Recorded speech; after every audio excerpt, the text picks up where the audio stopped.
परम आनंदर मार्ग। हे मोर प्रिय पुत्रगण, तुमे कौन जड़े आध्यात्मिक भाव में विकास लाभ कर सद्गुरु बा परम आत्मज्ञान प्राप्त परमहंस को ग्रहण करने उचित। यहीपरि भाव में तुम्हें माने तुमर विश्वास को मो प्रति प्रतिष्ठित कर मते बा परमात्मा व्यक्त रूप को प्रेम करिबारे समर्थ हेबे। तुम्हें इंद्रिय लालसा को घृणा करने उचित एवं आनंद और विषाद उभय को सह्य करने उचित, जहाँकि ऋतुचक्र परिवर्तन में ग्रीष्म एवं शीत सदृश।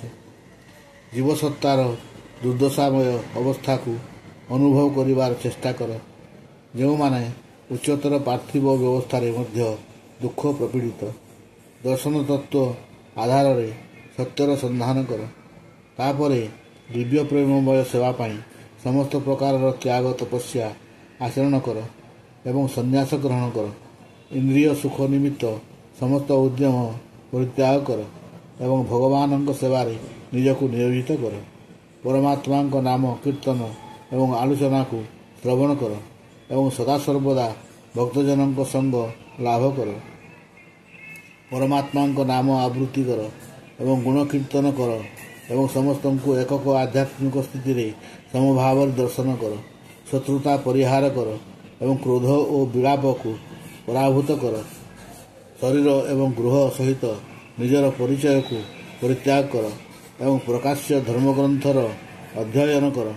कौनसी एक दूरवर्ती स्थान रे निवास कर एवं सही प्रक्रियार अभ्यास जारी रख, जहाद्वारा तुम्हें संपूर्ण रूपे निजर जीवन वायु मानस एवं चेतना बा इंद्रियगण को नियंत्रण करिपारिबो।